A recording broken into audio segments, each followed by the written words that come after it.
Good morning, अस्सलाम वालेकुम। Rising Pakistan में आपको कहेंगे खुश आमदीद। मेरे साथ है मोहम्मद शुएब, मेरे साथ है Sabeen Farooq. Good morning. Rising Pakistan में आपको कहते हैं वेलकम। इस दुआ इस उम्मीद के साथ कि आज का दिन बहुत अच्छा आपका उसका आगाज हुआ होगा और पूरा दिन इंशाल्लाह बहुत अच्छा रहेगा। दिन अच्छा कब रहता है? जब आप वक्त पर दिन का आगाज करते हैं, वक्त पर कहीं पहुंचते हैं। लेकिन समटाइम्स ये भी होता है कि आप वक्त पर दिन का आगाज करते हैं, आप एक कोशिश होती है कि हर चीज आप टाइमली कर रहे हो, लेकिन कहीं पहुंचते पहुंचते फिर भी ताखीर हो जाती है। सही बात है, कुछ ना होते होते ना कुछ हो जाता है, ये एक बड़ा मसला होता है। वैसे ये है कि ऑब्वियसली पंक्चुअल रहना चाहिए और वक्त की पाबंदी बहुत इंपॉर्टेंट है, बट मसला ये हो जाता है बाज़ औक़ात कि आपको पता नहीं चल रहा होता 5-10 मिनट। लेकिन उसमें भी देखिए एक अच्छी चीज़ ये होती है कि आप 5-10 मिनट का मार्जिन रखें नहीं। कहीं पर देर से जाने से बेहतर ये होता है कि आप कहीं पर ना जाने से बेहतर है देर से चले जाएंगे, तो ये बात थी। लेकिन चलें, ये है कि देर से जाने से बेहतर है कि आप टाइम पर जाएं। एग्रीड कि अगर लोग अक्सर कहते हैं ना पहले जाके क्या करेंगे, तो फिर लेट जाके भी आप गलत करेंगे ना। तो आप 10 मिनट पहले चले जाएं, 5 मिनट पहले, को खास फर्क नहीं पड़ता। एग्रीड। मतलब बहुत से लोग हैं जो कि वक्त पर पहुंच रहे होते हैं, अच्छा महसूस करते हैं। इनोवेशन लाई हूं आज मैं। जी बहुत शुक्रिया। लेकिन एट द सेम टाइम कुछ लोग ऐसे भी होते हैं जो फिर ताने देते हैं ना साथ वाले को, तुमने कहा था जल्दी जाने को, देख लो कोई भी यहाँ पर नहीं आया, वक्त में बहुत जल्दी थी। शादियों पे ऐसे होता है अक्सर, मेरे साथ तो काफ़ी मर्तबा ऐसा हो चुका है कि खैर अब मेरी भी आदत उस लिहाज से ख़राब हो चुकी हैं। बट इनफैक्ट अगर टाइम 12:30 का कार्ड पे लिखा हो तो वो लोग 1:30 तक आना शुरू होते हैं। अराइवल 1:30, तो मतलब आप हर कोई ये कहता है कि आप चलो 2 बजे तक पहुँचे, मतलब 12:30 का मतलब होता है 2। Just really bad। अच्छा, वैसे आई थिंक थोड़ा सा इसमें चीज़ें चेंज हुई हैं इस पर्सपेक्टिव से सबीन के। जब से टाइम उन्होंने फिक्स किया ना शादी हॉल्स का कि अच्छा इतने बजे तक है आपका टाइम है, स्पेशली अगर मैं शाम के इवेंट्स की बात करूँ 10 बजे 10 कट ऑफ टाइम होता है। सो अब लोग जल्दी जाना शुरू हो गए हैं, वक्त पर पहुंचना शुरू हो गए, क्योंकि अगर देर से जाएंगे तो फिर वक्त कम मिलेगा, ना फोटोग्राफी सही होगी, ना आपके इवेंट के सारे मामलात पूरे होंगे, तो फिर खाना भी जल्दी जल्दी में आप खाएंगे। तो बेहतर है कि टाइमली जाएं ताकि सारे जो इवेंट की चीज़ें ना वो मुकम्मल हो जाएं। अच्छा, तो वक्त की पाबंदी इसलिए भी ज़रूरी है, आप दूसरे को मुश्किल में डाल देते हैं ना अक्सर, कि आज मेहमान नहीं आया तो आप टाइम पे कुछ ना करें वो। लेकिन कुछ काम ऐसे होते हैं शुएब जो टाइम पे हो जाएं या वक्त से थोड़ा पहले हो जाएं तो बड़ा सुकून हो जाता है। हाँ, आपको तसल्ली हो जाती है। लेकिन जो सभी से पहले हमारी बात है ना कि कहीं पर आप जाने के लिए कोशिश तो करते हैं टाइम पर पहुंचे, लेकिन समटाइम्स ये भी हो जाता है कि कहीं डाइवर्जन लगी होती है, कहीं पर कंस्ट्रक्शन का काम हो रहा होता है तो आप नहीं पहुंच पाते। जैसे इस्लामाबाद के पर्सपेक्टिव में हम देखें तो 1-2 स्पॉट्स ऐसे पिछले चंद महीनों से हम देख रहे हैं, स्पेशली अगर हम F9 का जो एक सिग्नल है उस पर देख लें, या अगर हम जो क्लब रोड सेरीना चौक वाला जो एरिया था। लेकिन हाँ, कल मैं गुजरा वहाँ से सबीन सेरीना के सामने से, तो वो तो बन चुका है, कंप्लीट है। अरे ज़बरदस्त, ये तो बड़ी बात है। मतलब क्योंकि अभी कुछ ही दिन पहले मैं देख रही थी कंस्ट्रक्शन वहाँ पे स्टार्ट हुई थी, और फिर कंस्ट्रक्शन की वजह से जाहिर है कहीं पे कुछ कंस्ट्रक्ट हो रहा हो तो ऑब्वियसली कॉम्प्रोमाइज़ आवाम को भी साथ साथ करना ही पड़ रहा होता है, क्योंकि कोई हवाई रास्ता तो क्रिएट किया जा नहीं सकता। स्पेशली अगर आपने किसी इवेंट पे जाना होता था, कन्वेंशन सेंटर, क्योंकि ज़रा बहुत जाना पड़ रहा था, तो आपको बैक साइड से घूम के बड़ा रास्ता लंबा हो जाता था। लेकिन अब कंप्लीट हो गया तो अब रास्ता आसान। 72 डेज की आप बात करें, 72 डेज के अंदर कंप्लीशन एक बहुत बड़ी बात है। एंड वो सुना है मैंने, मेरा अभी तक गुजर नहीं हुआ वहाँ से। it's amazing, लेकिन मैंने सुना यही है कि बहुत ही खूबसूरत है। तो मैं आज या कल मेरा कहीं गुजरना होगा वहाँ से, तो मैं ज़रूर उसको देखूंगी कि 72 दिनों में कितने अच्छे तरीके से उसको क्रिएट किया गया। एब्सोल्युटली। तो ये बड़ा अच्छा होता है जब काम वक्त पर हो जाता है मुकम्मल, तो फिर बाकी लोगों के लिए बड़ी आसानी होती है। तो ये एक एग्जांपल हमने आपके सामने रखी है कि एक ऐसा स्पॉट जो कि बड़ा प्रॉब्लमैटिक था फॉर द कम्यूटर्स, लेकिन अब उसको कंप्लीट कर लिया गया और वहाँ से अब गुजरना बड़ा आसान हो चुका है। इसी तरह जो बाकी स्पॉट्स पे काम हो रहा है वो भी तेज़ी के साथ जारी है। एनीवेज, हम बढ़ते हैं आगे और अपने राइजिंग पाकिस्तान में आज हमारे जो अमेजिंग गेस्ट मौजूद हैं उनसे आपकी करानी हमें मुलाकात। बहुत से अहम मौज़ूआत पर हम करेंगे बात, लेकिन इस ब्रेक के बाद रहिए हमारे साथ। ये है राइजिंग पाकिस्तान।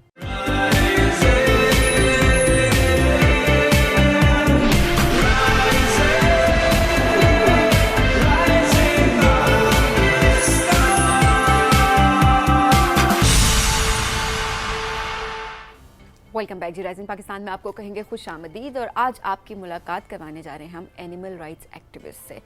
आसमा इनका नाम है। आसमा और इनकी टीम, इन्होंने ये बीड़ा उठा लिया है कि ये जो जितने भी ज़ख्मी जानवर होते हैं उनको रेस्क्यू करती हैं, और उसके बाद इनकी टीम उनको मुफ्त इलाज फराहम करती है। और मुफ्त इलाज मैं इस वजह से ये बात कर रही हूँ क्योंकि बिकॉज़ ऑब्वियसली हम देख रहे होते हैं कि जब आप लेके जाएँ और पैसे अच्छे खासे इन्वॉल्व होते हैं, बट ये अपनी पॉकेट मनी उसको ये यूटिलाइज़ करते हैं और उन जानवरों का इलाज जो है वो कर रहे होते हैं। एट द सेम टाइम उसके बाद जो है ज़ाहिर है अब जानवर का इलाज तो हो गया, फिर क्या हो सकता है? है उसके बाद ये किया जाता है कि लोगों को रिक्वेस्ट की जाती है, उनको इस तरफ राग़िब किया जाता है कि वो इनको अडॉप्ट करें। तो उनके लिए एक सेफ़ इन्वायरमेंट उसके बाद क्रिएट करना ताकि वो एक सेफ़ हैंड्स में हो, ये काम अस्मा और उनकी टीम करें। लेकिन मैं कहूँगी शोएब कि ये हमारे इर्द गिर्द ये एक एग्जाम्पल हमारे सामने है अस्मा और उनकी टीम की जो हम बात करें, इट्स अ ब्यूटीफुल एग्जाम्पल जिसे हम सब इंस्पायर हो सकते हैं।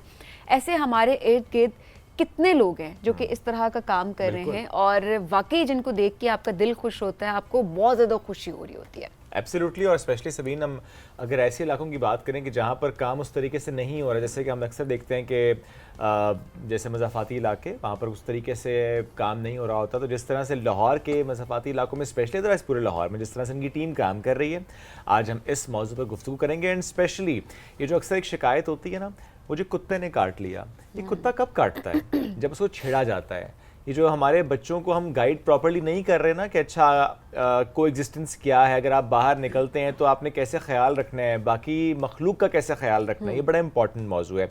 एंड प्लस अगर ज़ख्मी किसी जानवर को देखें तो क्या करना चाहिए, आज इस मौजू पर हमें गुफ्तगू करनी है। जिस तरह सबीन ने बताया कि आसमा उनकी टीम काम करें लाहौर में, आसमा ने हमें ज्वाइन कर लिया। अस्सलाम वालेकुम जी, गुड मॉर्निंग। वालेकुम सलाम, good morning, thank you great so too much. Have you जी। आसमा साहब, आपने इसका आगाज़ कैसे किया? What is that one thing जिसने मोटिवेट किया, फिर आप और आपकी टीम एंड सारे स्टूडेंट्स मिलकर विद द पॉकेट मनी आप लोग ये काम आपने स्टार्ट किया? ओके, 2019 में मैंने इसको प्रॉपर एक काम से स्टार्ट किया था। उससे पहले सिर्फ इतना ही होता था कि मुझे बस लगाव था जानवरों से, तो बस उनको खाना वगैरह देना और ये वो। लेकिन जो सबसे पहला मेरा जो केस था वो एक कैट का था, कैट के छोटा सा वो किटन था, उसका केस था। तब मुझे इतना वेट्स का आइडिया नहीं था, वेट्स के पास कैसे लेके जाना है, अच्छा इनके डॉक्टर्स होते हैं, इनको कैसे ट्रीट करना है, ये वो। तो वहाँ से मैंने इस चीज़ का इनिशिएटिव लिया और आहिस्ता आहिस्ता जो है मेरी टीम भी बनती गई। कुछ लोग टीम से चले भी गए, फिर कुछ न्यू भी आए, कुछ को बताना पड़ा, सिखाना पड़ा, और इस तरह करते करते स्टेप बाय स्टेप आज मैं इस लेवल पे पहुंची हूँ कि आज मेरे पास एक छोटा सा शेल्टर है जिसमें ऑलमोस्ट 25+ कैट्स हैं, डॉग्स का अभी नहीं है। तो यहाँ से मेरा जो जर्नी थी वो स्टार्ट हुई थी 2019 से। अच्छा, इस दौरान जो आपने कहा कि शेल्टर तक आप पहुँची, शेल्टर आपने बनाया, हर्डल्स क्या क्या फेस किए आपने? बहुत ज़्यादा हर्डल्स थी, स्पेशली लोगों की तरफ से जो क्रिटिसिज्म था वो बहुत ज़्यादा था। स्पेशली लोग ये बात बोलते थे कि इंसान भी तो हैं ना, उनके लिए लोग मर रहे हैं, आप उनका नहीं देखते हैं, ठीक है, जानवरों के साथ आपका इतना ज़्यादा है। ये एक अवेयरनेस लोगों के अंदर लेके आना, एक शऊर लेके आना कि ये चीज़ें भी डिज़र्व करती हैं, अल्लाह की ये मखलूक भी जीना डिज़र्व करती है और बेटर तरीके से जीना डिज़र्व करती है। एक तो ये हर्डल आई थी, कहीं पे भी ट्रांसपोर्ट के लिए जाना, इलाज के लिए जाना, उनको जानवरों को जब पिक करना तो बहुत लोग आ जाते थे, अब्यूजिव लैंग्वेज भी फिर यूज़ होती थी। ये चीज़ थी एक। फिर ट्रांसपोर्ट का इशू आया, किसी भी जगह से उस जानवर को पिक करना, उसको लेके आना। इसके अलावा फाइनेंशियल क्राइसिस बहुत ज़्यादा हुए हमें। कोविड में तो बहुत सारे लोगों ने अपने घरों में जो उनके पेट्स थे, जो ओनर थे, जो पेट पेरेंट्स में और ओनर्स में ना बहुत ह्यूज डिफरेंस होता है। जो पेट ओनर्स थे उन्होंने अपने पेट्स को घरों से निकाल दिया क्योंकि फूड की शॉर्टेज थी। अब जो ऐसे पेट्स होते हैं जो घरों में होते हैं, उनके अंदर सर्वाइवल इंस्टिंक्ट्स नहीं होती हैं। एग्जैक्टली, वो उस एनवायरनमेंट में पले बड़े होते हैं, उनको आप खाना सामने दे देते हैं, हर चीज़ वार्म इन्वायरमेंट देते हैं, गर्मियों में एसी ऑन होता है, सर्दियों में हीटर ऑन होता है। तो ऐसे पेट्स का बाहर निकल जाना वो सर्वाइव नहीं कर पाते हैं। और इसके अलावा जो मेन आई थी हर्डल, किसी कैट की अगर टांग, दुम या उसका फेस को अगर डॉक्टर के अकॉर्डिंग कट किया गया है तो फैमिलीज उसको अडॉप्ट नहीं करती, ठीक है। उन कैट्स को कोई भी अडॉप्ट नहीं करता। 3 कैट्स हैं, आंख नहीं है, खाने में मसला होगा। जानवरों में भी ब्यूटी स्टैंडर्ड्स हमने सेट किए हुए और खूबसूरत है तो हम लेंगे, खूबसूरत ब्यूटी स्टैंडर्ड्स और ब्रीड्स भी सेट की हुई हैं कि अगर आपको कोट पर्शियन होगी तो लेंगे, ट्रिपल कोट पर्शियन चाहिए, स्पंज फेस चाहिए है हमें, ठीक है, वाइट कलर की चाहिए है, आईज ऐसे चाहिए। देखें, अगर आपको जानवरों से प्यार है तो आप ब्रीड के पीछे मत जाएं। अगर आपको कैट पसंद है तो सिर्फ पर्शियन कैट ही क्यों, टर्किश अंगोरा ही क्यों, मैन कून की क्यों, बाहर आपके जो स्ट्रे एनिमल्स हैं, ठीक है, वो उनके ऊपर आप क्यों नहीं अपना प्यार शो करते हैं। और इसमें ये चीज़ आती है कि जो ये वाली कैट्स हैं ना, ब्रीड्स वाली, इनका आपको ख्याल बहुत ज़्यादा रखना पड़ता है। हल्का सा टेम्परेचर भी ऊपर नीचे होगा फ़ौरन बीमार। और जो बाहर की जो स्ट्रे कैट्स होती हैं, उनका ये होता है कि उनके अंदर जो इम्यून सिस्टम होता है उनका, वो काफ़ी ज़्यादा स्ट्रॉन्ग होता है। तो उनके ऊपर लोग, लेकिन वही चीज़ आ जाती है स्टैंडर्ड, जैसे आपने बात बोली, ब्यूटी स्टैंडर्ड्स रख दिए गए हैं। ऑब्वियसली यस, ब्यूटी स्टैंडर्ड्स हमने और जानवरों इसमें में भी बहुत रखते सारे हैं। लोग ये कह रहे होते हैं कि हम घर के अंदर जानवर नहीं रख सकते, हमें नहीं पता हम कैसा ख्याल रखें। तो वो ऑब्वियसली जो आप जिनकी बात करी है कि जो पेट्स होते हैं उनको तो जाहिर है एक इन्वायरमेंट घर का चाहिए होता है और वो उसके बाहर उन सर्वाइवल स्किल्स का उनको पता नहीं होता। बट जो हम अक्सर स्ट्रे कैट्स, स्ट्रे डॉग्स की, स्ट्रे एनिमल्स की जब हम बात कर रहे होते हैं, तो मैंने कुछ लोगों को देखा जो बड़ा अच्छा काम कर रहे हैं। वो ये करते हैं कि अपने घर के बाहर ही एक शेल्टर सा बना देते हैं, और बिल्कुल। ये नहीं कि स्पेस की इतनी सी तो स्पेस चाहिए होती है, कोई बिल्कुल। ज़्यादा नहीं। आप एक शेल्टर बना देते हैं एंड देन उनका खाना 3 टाइम का रख लेते हैं, उनको एक शेल्टर भी मिल जाता है, एट द सेम टाइम उनको खाना पीना भी मिल जाता है, उससे वो सर्वाइव भी कर जाते हैं। वो बिल्कुल। घर के अंदर वो खुद भी आदी नहीं होते, वो जाते भी नहीं है घर के बिल्कुल अंदर, ऐसा ही है। क्योंकि उनको पता है कि उनकी स्पेस ही क्रिएट कर दी गई बिल्कुल, है। लेकिन घर में जो शेल्टर अगर आप बनाने का जो आपने आइडिया दिया है, वो हम लोग उस पर ऑलरेडी काम कर रहे हैं। जो घर है, जो मेरे टीम मेंबर हैं, उमैर अली उनका नाम है, जो मेरे साथ काम कर रहे हैं। मैं उतना नहीं कर रही क्योंकि लड़की हूँ, तो वो निकलना आना जाना वो थोड़ी प्रॉब्लम होती है, तो जहाँ पे मैं नहीं पहुँच पाती हूँ वो पहुँचते हैं। उनके घर के 2nd फ्लोर पे हमने रखा हुआ है। अब मसला ये आता है कि इर्द गिर्द सोसाइटी है, लोग रहते हैं, उनको इशू होता है, स्मेल आ रही है, आपके घर बिल्लियाँ आ रही हैं, हमारे घर में भी बिल्लियाँ आएंगी, आप लोग खाना देते हैं, ये वो सारी चीज़ें। फिर डॉग्स, उनको ये इशू होता है, अब डॉग यहाँ पे डेली आएंगे, वो डेली काटेंगे, ठीक है, वो इशू क्रिएट होंगे। लेकिन जैसे आपने बात बोली थी कि डॉग क्यों काट रहा है, हाँ, ये बड़ा इंपॉर्टेंट ठीक है, मौजू है। बहुत बहुत इंपॉर्टेंट है। डॉग क्यों काट रहा है, उसकी रीज़न क्या है? बच्चे तंग करते हैं, बड़े भी तंग करते हैं।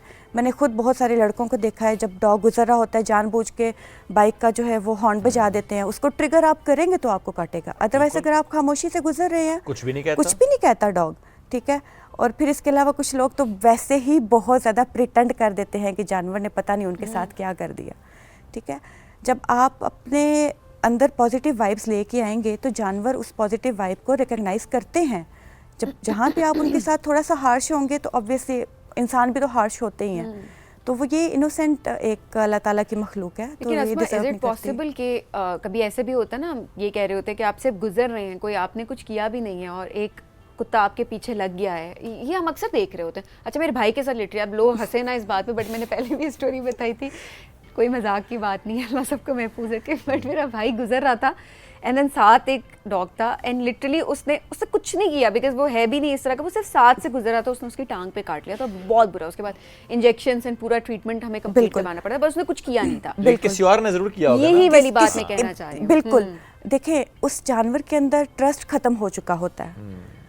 पैदा हुआ सड़कों पे है, वो रोड के नीचे आ रहा है, बाइक के नीचे आ रहा है, लोग पत्थर मार रहे हैं, बेशक वो कूड़े से भी अगर खाना निकाल के खा रहा है तो लोग फिर भी पत्थर मारेंगे, ठीक है। तो वो उनका जो ट्रस्ट होता है ना, वो खत्म हो चुका तो होता है। साइकोलॉजिकल इश्यूज जो हम जब बात कर रहे होते हैं, मेंटल हेल्थ इश्यूज की बात कर रहे होते हैं, तो वो जानवरों के साथ भी इक्वली होता है, उसका इम्पैक्ट जानवरों पे भी इक्वली होता है। बिल्कुल बिल्कुल, उनके साथ भी इक्वल होता है। अब ये देखें, कोई भी जानवर एक अब्यूजिव इन्वायरमेंट में अगर वो पला बड़ा होगा, वो बता भी नहीं सकता कि उसके साथ क्या इशू हुआ है, वो बता भी नहीं सकता कि मैं पहले भी अब्यूज़ हो चुका हूँ, मुझे पत्थर मारे जा चुके हैं, मुझे डंडे मारे जा चुके हैं, वो नहीं बताएगा।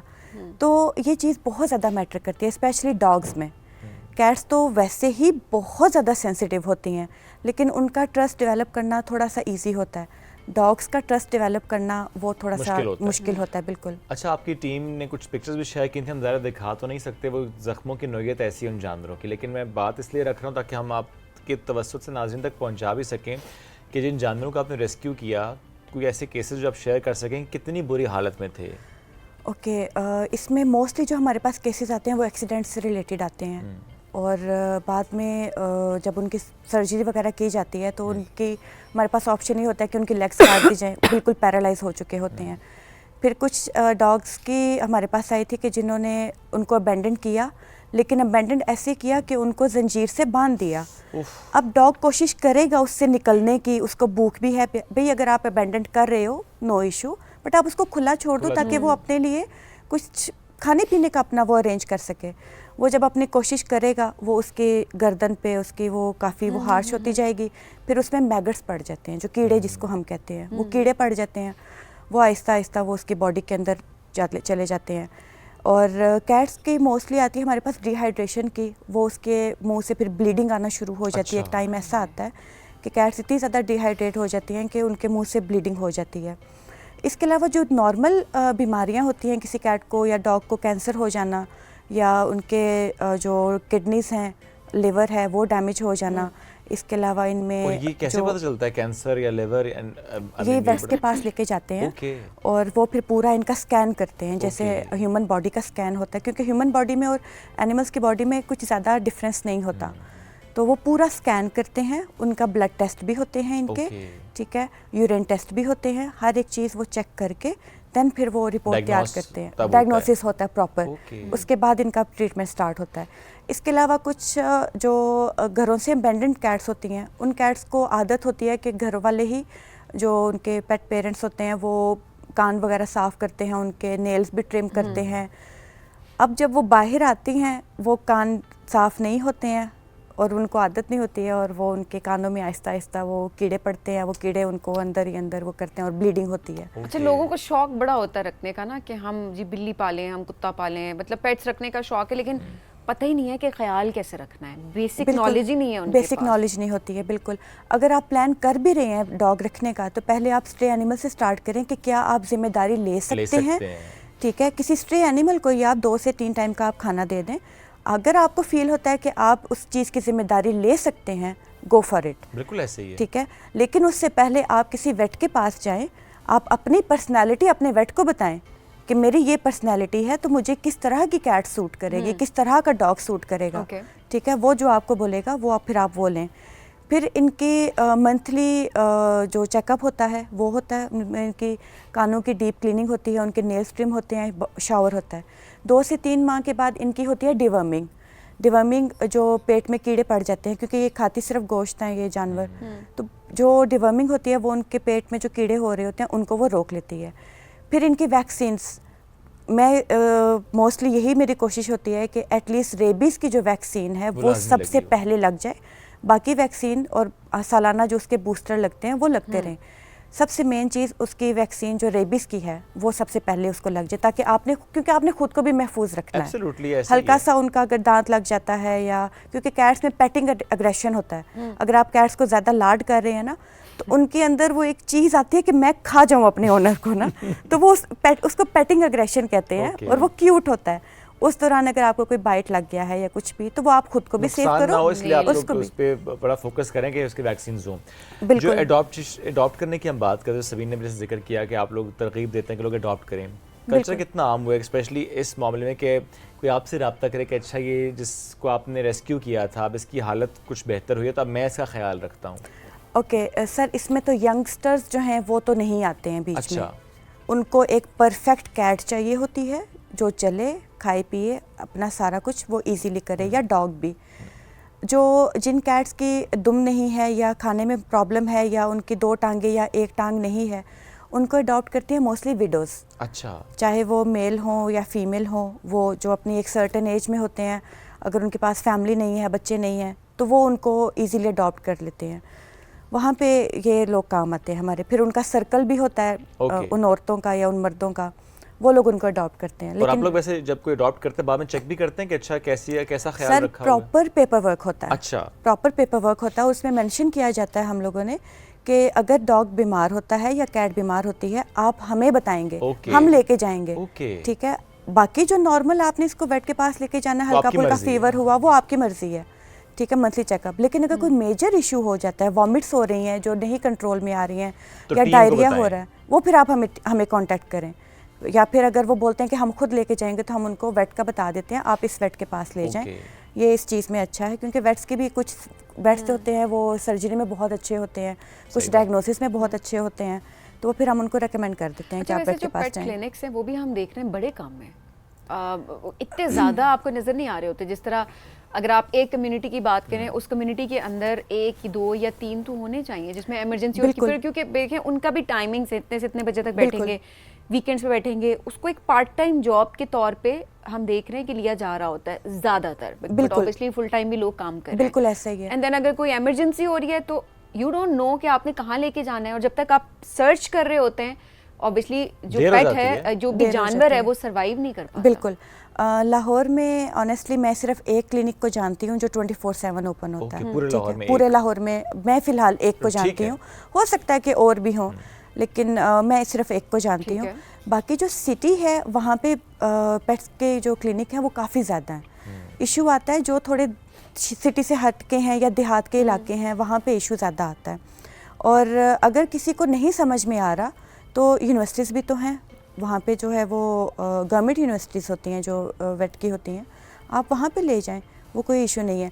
लेकिन जैसे आपने बात की कि तब तक जानवर एक्सपायर ना हो जाए या ट्रीटमेंट, तो बेसिक जो फर्स्ट एड है वो आपको आनी चाहिए। Okay. आपको एटलीस्ट देखने से पता चल जाए फ़ौरन कि ओके इसके साथ ये इशू हो रहा है, ठीक है, कुछ बॉडी सिम्टम्स होते हैं। अच्छा, आई थिंक इसको थोड़ा सा हम, क्योंकि हम एक्सीडेंट के केस जो बिल्कुल। इमरजेंसी की बात करें वो हम ज़्यादा देख रहे हो कि रोड बिल्कुल। पे चल रहे हैं, आपने किसी जानवर को उसका एक्सीडेंट देखा है, अब ऑब्वियसली उसकी ब्लीडिंग हो रही है, क्या फर्स्ट स्टेप किया जाए जब तक आप सर्च कर रहे हैं, आप लेकर जा रहे हैं उसको क्लिनिक तक? ओके, अगर तो कैट है, ठीक है, वो इजीली हैंडल हो जाती है। डॉग है अगर, तो उसका ट्रस्ट पहले सबसे पहले आपको डेवलप करना पड़ेगा, उसको कुछ खिला के या कुछ पिला के।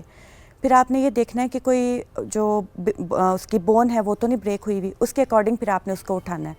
अगर तो ब्लीडिंग बहुत ज़्यादा हो रही है तो कोशिश यही करनी चाहिए कि कोई भी, अगर आपके पास गॉस तो ज़ाहिर है कोई रख के घूम नहीं रहा होता, तो कोई भी कपड़ा अगर आपके पास मौजूद है तो आप उस जगह को कवर कर दें, Okay. ठीक है। और फिर उसके बाद जितनी जल्दी हो सके आप उनको वेट के पास लेके जाएं, क्योंकि इतनी फर्स्ट एड, क्योंकि आप हम ट्रेंड नहीं है ना, हम ट्रेंड नहीं है। इवन मैं भी जब कभी मैं बाहर जा रही हूँ तो मैं कोई अपने साथ सामान रख के नहीं जा रही होती जाहिर हूँ, है। ठीक है। लेकिन जब कभी हम ऐसे निकलते हैं बाहर कि अच्छा आज तो कोई टारगेट देखते हैं, कोई जानवर वगैरह, तो तब हमारे पास ये चीज़ें मौजूद होती हैं। अदरवाइज नॉर्मली ज़ाहिर नहीं होती। नॉर्मली नहीं होती हैं, तो नॉर्मली आपके पास ये अगर ब्लीडिंग हो रही है तो आप उसको उस जो उसका वुंड हुआ है उसको कंट्रोल में करो, उसकी ब्लीडिंग को, दैन उसको आप फौरी तौर पे आप बेड के पास लेके जाओ। अगर आप बेड के पास नहीं भी लेके जा रहे हैं तो आप एटलीस्ट कॉल कर दें, ठीक है, उनसे उस टाइम पे आप फ़ौरन फर्स्ट एड ले लें कि इसको क्या देना चाहिए, कैसे करना चाहिए। बिल्कुल ठीक है। अच्छा, आखिर में हम थोड़ा सा पॉपुलेशन से मुताल्लिक भी आपसे सवाल करेंगे। कुछ जगहों पे ये ज़्यादा शिकायत होती है कि जी इस स्पेसिफिक इलाके में बहुत सारे कुत्ते और बहुत सारी बिल्लियाँ हो गई हैं, तो जो पॉपुलेशन को देखते हुए जो कि इनकी पॉपुलेशन बहुत बढ़ गई है, क्या उससे वाकई मसला ख़राब होता है उस इलाके में, और अगर ऐसा है तो क्या किया जाए और क्या दुरुस्त पॉलिसी हो सकती है? थैंक यू सो मच, आपने ये क्वेश्चन पूछा है, ठीक है। इसको आम ज़ुबान में कहते हैं कुत्ता मुकाओ मुहिम, मैस शूटिंग होती है डॉग्स को, और इसमें जो सलूशन निकाला है वो ये है कि भाई जानवरों को मार दिया जाए। प्रॉब्लम कहाँ है? प्रॉब्लम है इनकी पॉपुलेशन में कि बढ़ते जा रहे हैं। सलूशन इनको जान से मारना नहीं बिल्कुल है, भी नहीं है, ठीक है, क्योंकि जीने का हक सबको है, बिल्कुल। ठीक है। अच्छा, इसमें फिर ये किया जाता है, जैसे तुर्की है, ठीक है, उन्होंने एक सेटअप बनाया है, पहले उनको ट्रैप करते हैं, न्यूटर, स्पे, फिर उनको रिलीज़ करते हैं। ठीक है। न्यूटर और स्पेस से जो एनिमल्स होते हैं वो बेबीज़ को प्रोड्यूस नहीं कर पाते हैं, उनके अंदर से वो आप सिस्टम निकाल देते हैं जो बेबीज़ की प्रोडक्शन वगैरह में आता है। तो सेम चीज़ यहाँ पे भी होनी चाहिए। और हो भी रही है, नहीं कहीं सर, कहीं कहीं पर तो हो भी रही है। जो लोग जिन्होंने अडॉप्ट किए हुए हैं ना, वो अपने जानवरों को करवा रहे हैं, Okay. ठीक है, वो अपने घर के जानवरों को करवा रहे हैं न्यूटर करवा देना कि अच्छा बिल्ली बार बार बाहर जा रही है, बिल्ली रात को बहुत ऊंचा ऊंचा बोलती है, चलो इसको स्प्रे करा दो, न्यूटर करा दो, वो एक चीज़ है। लेकिन जो स्ट्रे हैं उनको तो मैस शूटिंग हो रही है इस चीज़ के ऊपर। तो कंसर्न्ड अथॉरिटीज़ से मेरी एक रिक्वेस्ट है कि इस चीज़ को देखा जाए कि सोल्यूशन मारना नहीं है। दुनिया इतनी एडवांस हो चुकी है, हर जगह पे बहुत सी जगहों पे, जैसे आपने एग्जांपल भी दी, और अगर ऐसा एक मुमकिन है तो हम क्यों नहीं कर सकते। मैंने इसलिए कहा ये हो रहा है, जो क्या रिमेंबर कि कराची में स्पेशली इस पर बहुत आवाज़ उठी थी कुछ साल पहले, फिर इस तरीके से काम शुरू भी हुआ था न्यूट्रल करने का। लेकिन आपकी बात दुरुस्त है, सोसाइटीज बेसिकली हाँ, इसको ज़्यादा इनिशिएट कर रही होती हैं कि कर रही हमारी होती हैं, हाँ। सोसाइटी में लोग डर रहे हैं और कुत्ते उनकी तादाद ज़्यादा हो गई है, तो ऑब्वियसली वो जो ऑनर्स होते हैं उनके पर्सपेक्टिव से या कम्युनिटी खुद मिल के, खैर जो भी लोग हैं, जो भी मकसद होता है व्हाटसोएवर, सारी चीज़ एक जगह पर, बट हर चीज़ का एक सोल्यूशन होता है और डिसेंट तरीका होता है उसको ठीक करने का। एब्सोल्युटली, और देयर आर डिसेंट वेज, तो जिसको इम्प्लीमेंट किया जा सकता है। आसमा साहब बहुत शुक्रिया साथ मौजूद Thank you so थी, much. आप बहुत अच्छा काम कर रही हैं, आप बहुत से लोगों के लिए मिसाल हैं कि ये काम किया जा सकता है। यानी आप ये मत सोचें कि अच्छा फंड्स का इशू होगा, देखिए मिलकर आप दोस्तों के साथ, स्टूडेंट्स के साथ आप मिलकर काम कर सकते हैं अपनी अपनी कम्युनिटी में, अपने अपने जोन्स में, लेकिन बस आपके अंदर ये विल होनी चाहिए कि आपको ये काम करना है। लेकिन उसके लिए सबसे इंपॉर्टेंट ये कि आपको ये इदराक हो कि ये कितना ज़रूरी है हमारे इकोसिस्टम के लिए, कोएग्जिस्टेंस के लिए। तो अगर हम ये सोच लेंगे कि इंपॉर्टेंट है तो हम बाकी फिर स्टेप्स लेंगे, जब स्टेप्स लेंगे तो काम होगा, इम्पैक्ट आएगा। एक ब्रेक की तरफ बढ़ेंगे, ब्रेक से वापस आएंगे, रहिए हमारे साथ, ये है राइजिंग पाकिस्तान।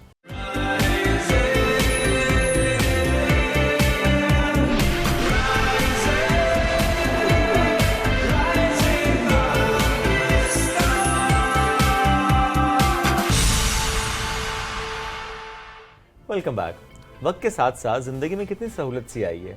यानी अगर हम पहले की निस्बत आज को देखें, अगर पहले आपको अपने बच्चों की फ़ीस जमा कराने के लिए भी बैंक जाना पड़े, अगर आपको बिल जमा करवाने के लिए भी लंबी कतार में लगना पड़े, तो वो एक मुश्किल था, वक्त का ज़िया था। लेकिन आज एक क्लिक पर सब कुछ हो जाता है। यानी आपका बिल भी जमा हो जाता है, आपने कोई ट्रांजैक्शन करनी है वो जस्ट बैठे फ़ोन पे आराम से हो जाती है। तो हम ज़िंदगी कहते में हैं ना कि सहूलत जस्ट आई अ है। टेक्स्ट अवे, तो हम कहते हैं just a click away. Just a click away, या दैट्स ट्रू। हाँ।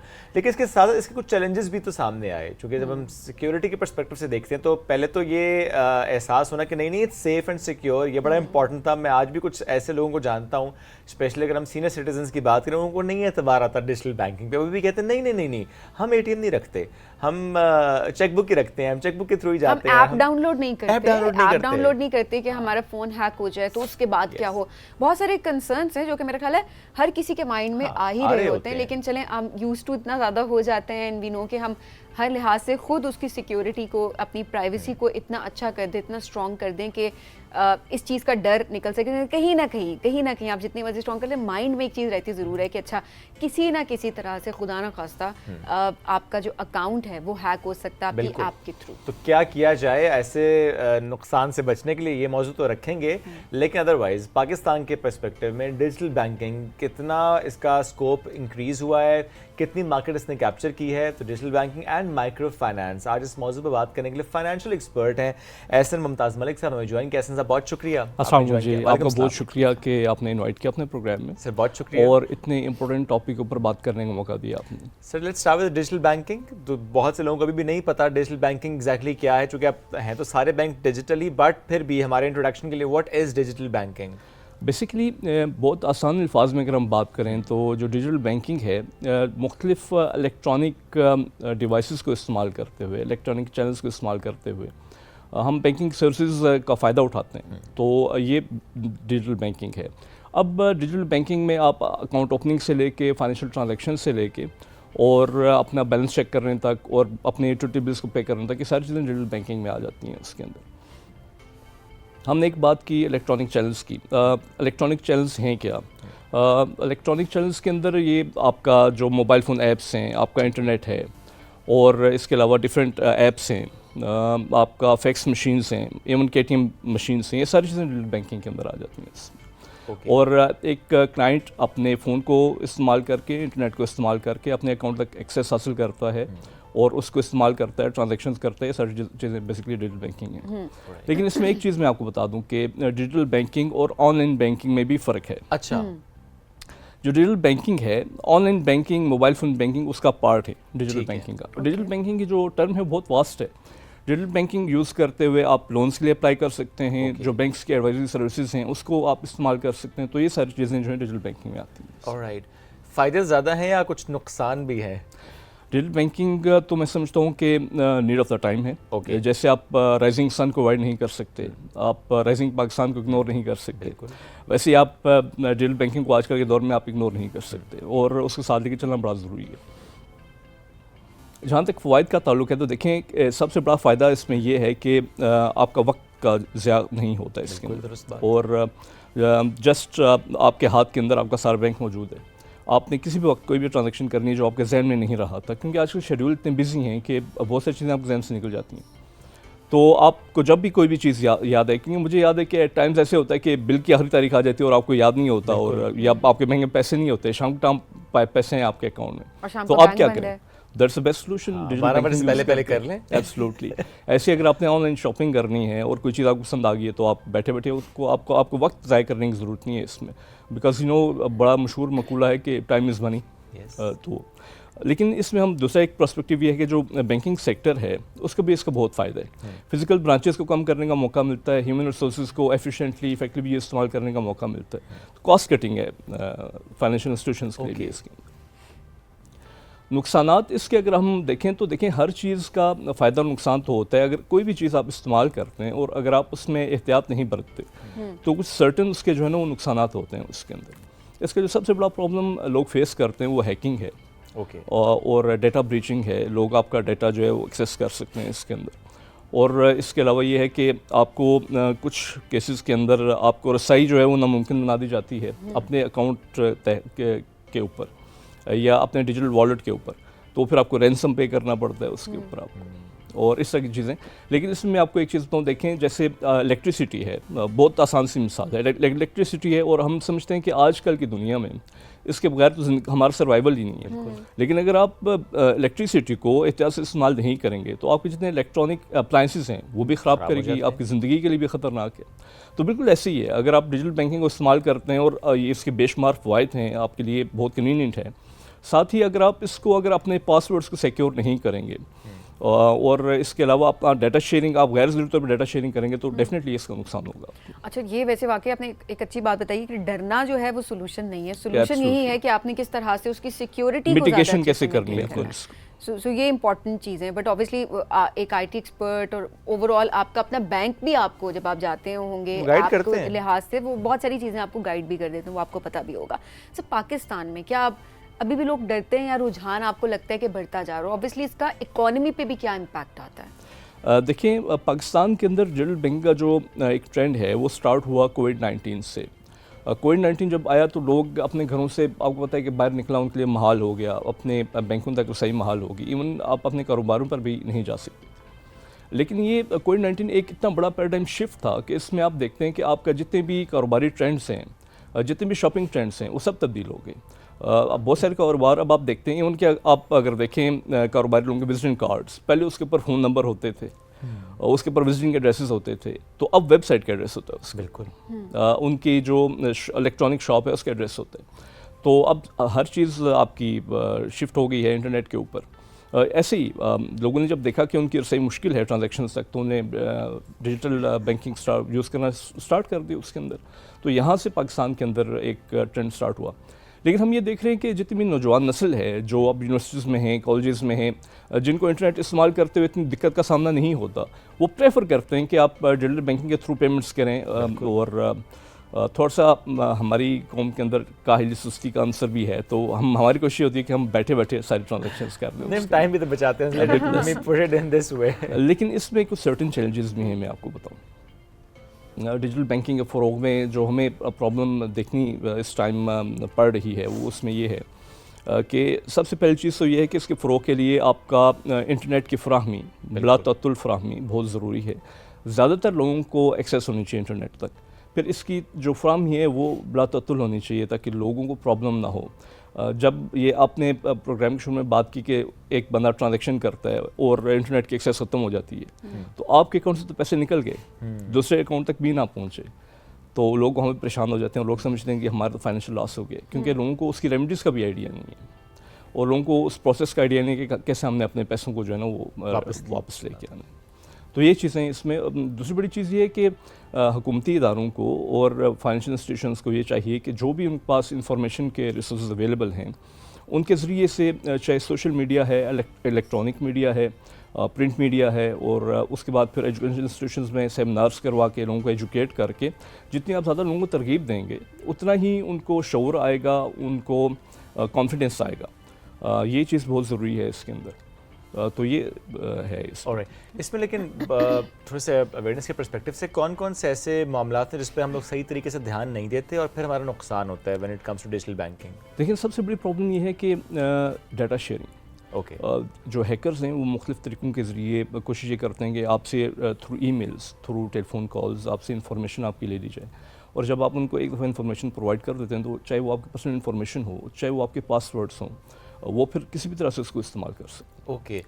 तो डाटा, अपनी डाटा सिक्योरिटी जो है सबसे ज़्यादा इंपॉर्टेंट है। उसके अलावा सॉरी मैं आपकी बात इंटरप्ट करूँ, दूसरी इंपॉर्टेंट चीज़ ये है कि आपका जो पासवर्ड है उसमें डिफरेंट कैरेक्टर्स आपको यूज़ करने चाहिए। पासवर्ड ऐसा नहीं होना चाहिए कि जो इजीली ब्रीचेबल हो, और उसको टाइम टू टाइम आपको चेंज करते रहना चाहिए, बिकॉज आपका जो मालियाती मामलात हैं ये सब ज़्यादा सेंसिटिव हैं। अगर किसी की रसाई वहाँ तक हो जाती है तो फिर यूर इन लॉस। बिल्कुल ऐसी है। अच्छा, ये जो इससे पहले हमारी बात हो रही है ना कि डाटा शेयर ना करें, क्योंकि नॉर्मली ये होता है ना कि आपको ये हमारी अम्मियों के साथ ज़रा ज़्यादा हो रहा है आजकल पाकिस्तान के पर्सपेक्टिव में, कि एक मैसेज आता है उनको, किसी तरह का मैसेज हो सकता है, वो कोई झांसा दिया जा सकता है किसी गिफ्ट का, किसी इनाम का, कुछ भी, और फिर जब वो उस पर वो डिस्कशन आगे बढ़ती है, जिन साहब ने वो मैसेज किया होता है, फिर वो पूछते हैं आपसे डिटेल, तो वो माएँ जो है ना सारा कुछ बता देती हैं, अल्लाह सब बता देती हैं, और उसके बाद वो कहते हैं अच्छा जी आपको ना एक कोड सेंड किया कि वो माएँ फ़ौरन वही बता देती हैं। आपने के टाइमली ना देखा कि आपकी अम्मा ने या अब्बा ने उसको शेयर कर दिया, तो बस सब लॉस आपका बहुत बुरा हो जाता जी है। जी, देखिए एक चीज़ समझने की ज़रूरत है कि there are no free lunches in this world, Yes. So whatever you have to earn with the hard work, आपको एफर्ट करनी पड़ती है, और वो जो हार्ड वर्क से आप चीज़ कमाते हैं वही आपकी चीज़ होती है। जो चीज़ आप देखें कि आपको इजीली मिल रही है, उसमें कहीं ना कहीं प्रॉब्लम कहना कि प्रॉब्लम है। तो शॉर्टकट्स पे मेरे ख्याल में हमें बिल्कुल बिलीव नहीं करना चाहिए, और मैं अपनी यूथ को ये मैसेज एक देना चाहता हूँ आपके प्रोग्राम के दोस्त से। ओवरनाइट रिचनेस के जो हम ख्वाब देखते हैं, ओवरनाइट सक्सेस के ख्वाब देखते हैं, अगर कभी किसको मिल भी जाए तो लॉन्ग लास्टिंग नहीं होती है। Hard work, consistency, these are very ये इंपॉर्टेंट। लॉन्ग टर्म होता है, बिल्कुल लॉन्ग ऐसे टर्म ही। होता है। एट द सेम टाइम थोड़ा सा जो हम गाइड करने की बात कर रहे हो, तब तक घर वालों को, अपने पेरेंट्स को आप खुद गाइड करें, ये भी इम्पोर्टेंट है, सो दैट एजुकेट हो वो भी, और इस तरह के लॉस से बच हाँ, सकें। लॉस के बगैर एजुकेट हो जाए तो बेहतर है। ये बड़ी वैसे से बात होती है, क्योंकि उसके बाद हो गया तो फिर तो आपने सबक सीख लिया शायद। कुछ लोग खैर वो भी नहीं सीखते, वो एक अलग बात है।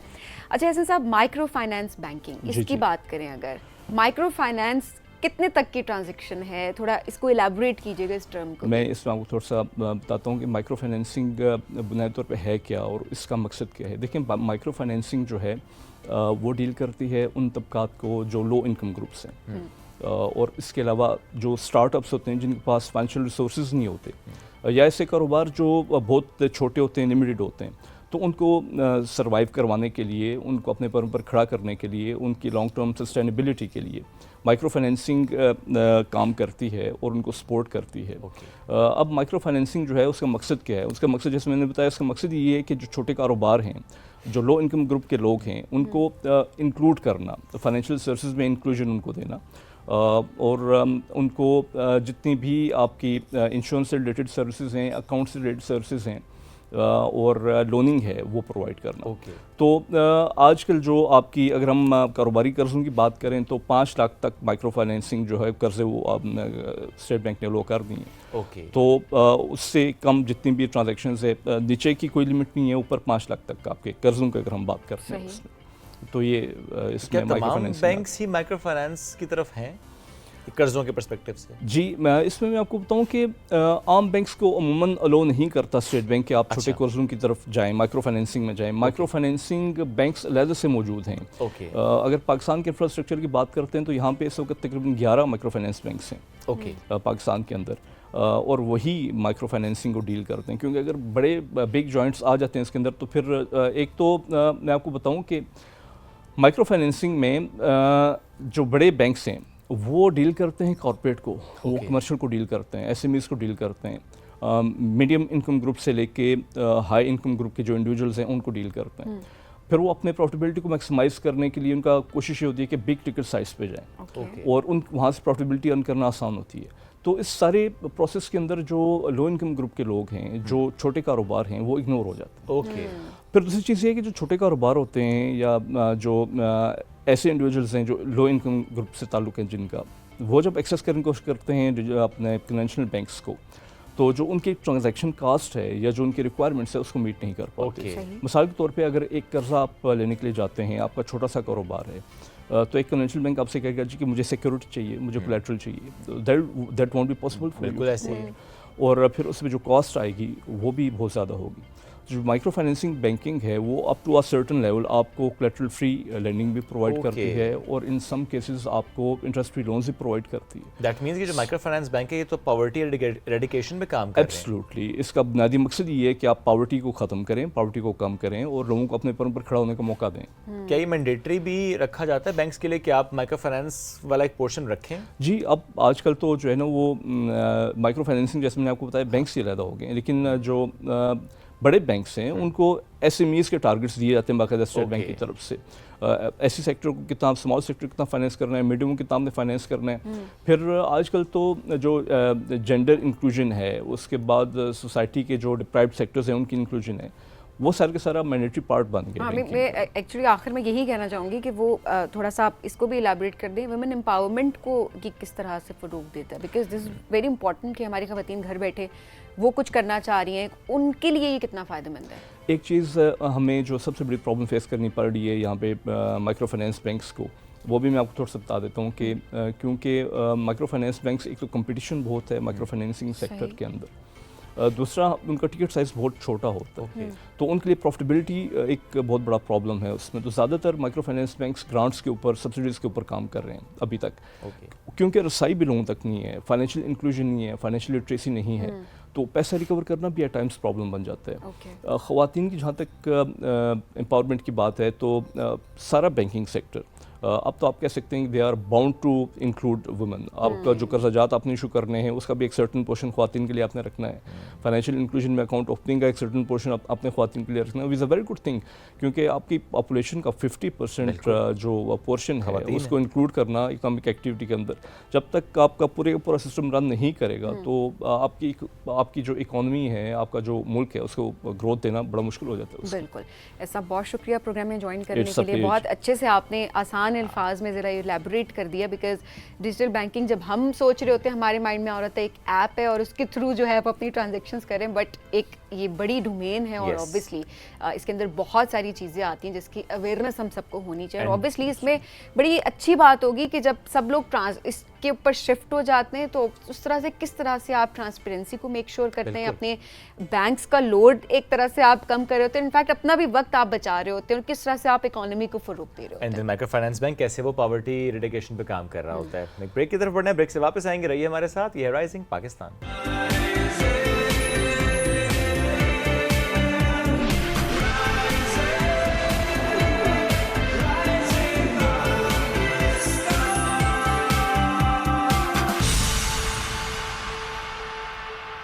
Welcome back. वक्त मिलता है ज़रा सा घूम फिर लेते हैं, लेकिन कुछ लोग ऐसे हैं जो कहते हैं कि सारा वक्त घूमने फिरने पर लगाना है। Literally there are people around us जो कि इसी पर काम कर रहे हैं कि वो नहीं वेट करते छुट्टियों का या वीकेंड का। वो कहते हैं कि यार ये हमारा काम है, यही हमें करना है, दैट इज समथिंग जो कि हमें एंजॉयमेंट दे रही है, एंजॉय करते हैं ज़िंदगी को। उन्होंने गोल सेट किया हुआ होता है कि जी हमारा गोल ये है, और हमने एक वो भी बड़ी प्यारी बात होती है कि नेचर को एक्सप्लोर करते हैं। अच्छी बात, अल्लाह की कुदरत, अल्लाह के इतने हसीन नज़ारे। और मैं कहती हूँ जो लोग ट्रैवल नहीं करते वो बदकिस्मती होती है उनकी एक तरह से कि कंफर्ट जोन से निकलना पसंद नहीं करते। मैं वाज अबाउट टू से कि अपनी बात कर रही है ज़बीन, ये तो कहते मैंने कहीं नहीं जाना। अच्छा, जिस शख्सियत ने आज हमें ज्वाइन किया है कि ना सिर्फ नॉर्थ साउथ, यानी जब हम पाकिस्तान की बात करते हैं कि किस तरह से कुछ लोग सिर्फ नॉर्थ पे फोकस्ड होते हैं, कुछ लोग साइड सिर्फ साउथ पे होते हैं, और कुछ लोग ऐसे होते हैं जो कि स्पेसिफिक जगहों पर ही बार बार जा रहे होते हैं। लेकिन जिस शख्सियत ने हमें ज्वाइन किया वो नॉर्थ साउथ के साथ साथ जो ट्राइबल एरियाज़ हैं उस पर भी उन्होंने बड़ा काम किया है। बल्कि वो कहते हैं कि तकरीबन तमाम जो ट्राइबल एरियाज़ हैं पाकिस्तान के वो विज़िट कर चुके हैं, बॉर्डर्स देख चुके हैं। तो बहुत सी ऐसी जगह जहाँ पर बहुत कम लोग गए होंगे, वहाँ पर इशफाक सब जा चुके हैं, हमें ज्वाइन कर चुके हैं। He is a photographer, he is a mountaineer. तो let's welcome him. Good morning sir, कैसे हैं आप? अल्हम्दुलिल्लाह, मैं बिल्कुल ठीक ठाक हूँ। ये घूमने फिरने का शौक़ कैसे पैदा हुआ? देखिए, मैंने अभी आपको इंट्रो में बताया था कि मैं बेसिकली पहाड़ों से बिलोंग करता हूँ। बिल्कुल ऐसा ही है, और ये बड़ा अननेचुरल है कि पीपल जो बिलोंग ही ऐसी जगह से कर रहे हो तो उनको फिर पहाड़ों चढ़ने का शौक़ है। मैं हमारे उस इलाके से एक दो लोग हैं, तो हमारे इलाके के लोग कहते हैं कि यार ये तो पता नहीं इनको क्या मसला है यार, ये कहाँ से आगे। आई बिलोंग्स टू नथिया गली। ओके। तो वहाँ पूरे इलाके में हम दो लोग मैं पूरे इलाके की बात कर रहा हूँ, सिर्फ दो लोग हैं जो ये काम करते हैं। तो वो लोग हमारे जितने मेरे दोस्त यार हैं, फैमिली वाले हैं, वालिद साहब मुझे कहते थे ये इब्ने बतूता है, इसको कोई उसका काम नहीं है। हालांकि आई एम ए प्रोफेशनल, मैं फार्मास्यूटिकल इंडस्ट्री में एक अच्छी पोस्ट पे काम कर रहा हूँ। मेरा जो शौक़ था ये बहुत शुरू से था, बचपन में when I was the age of 13 या 12 मैं मीरंजानी की ट्रैक मैंने किया, तो अकेले मैंने किया। वहाँ पे at the top of the mountain there were few foreigners बैठे हुए थे, तो आई हैड लिटिल डिस्कशन। तो वो उन्होंने कहा यार तुम छोटे से बच्चे हो, तुम क्यों आ गए हो? आई डोंट, मैंने कहा मुझे नहीं पता, मुझे फैसिनेट करता है कि टॉप ऑफ द वर्ल्ड जाके दुनिया को नीचे देखूं। तो वो उस दिन से मेरा शौक़ है। और फिर जब जॉब में था तो मुश्किल थी क्योंकि वो छुट्टी नहीं मिलती थी, और एक दिन ऐसा हुआ कि आपने पता नहीं शायद डगरी बंगला एक ट्रैक बिल्कुल है, मैंने देखा हुआ है। देखा हुआ है? हाँ, मैंने ट्रैक किया है वो। अच्छा, आपने किया हुआ है? सर ये आपके थोड़े कबीले से, लेकिन हूँ छोटा हूँ सर बहुत इस मामले में भी। हाँ नहीं लेकिन शौक के उसमें मेरा ख्याल है आपके साथ थोड़ा मैच कर रहा है। नहीं, ये बहुत अच्छा हेल्दी शौक है। और एक दफ़ा जिसको ये actually it's addiction, it is addiction, I agree. क्योंकि आप अगर एडिक्ट हो जाएं तो आपको महीने बाद या 1.5-2 महीने बाद आपको जाना पड़ता है। तो मैं एक जॉब कर रहा था पेशावर में उस वक्त, तो मेरे बॉस का फ़ोन आया कि आपने ना अभी पहुंचने घंटे 1.5 में हमारे बिग बॉस आ रहे हैं। ठीक है। तो I was on officially leave, मैंने ईमेल की हुई थी, सारा कुछ हुआ हुआ था। मैंने कहा सर मैं अगर आऊँ भी तो मैं नहीं आ सकता क्योंकि मेरा एक दिन लगना है पैदल। उन्होंने कहा यार तुम पागल हो, पैदल गए हो तुम, पैदल अब तुम वापस आओगे, तुम्हारे पास गाड़ी नहीं है? मैंने कहा सर मैं आपको छुट्टी लेके मैं आया हुआ था, ट्रिप पे आया हुआ था। सही। खैर वो मैं मैनेज नहीं कर सका। द डे आई डिसाइडेड कि I will quit the job, I will not do ये वाला Oh काम। my God, tough decision होता है। इतना बड़ा risk. I took the risk. मैंने कहा Okay. मैं अभी थोड़ा And you सा left? I left. उसी वक्त नहीं किया मैंने, मतलब आई डिसाइडेड, फिर मैंने Okay. थोड़ा सा अपने Plan आप B को पर काम रीग्रुप किया। किया, फिर मैंने प्लान किया कि मैंने क्या करना है। सही। उसी फील्ड में मैंने एक छोटी सी कंपनी लॉन्च की और then I am working as a CEO of the company. माशाल्लाह। तो अब मुझे कोई छुट्टी नहीं लेनी पड़ती किसी ट्रैवल को। कंपनी।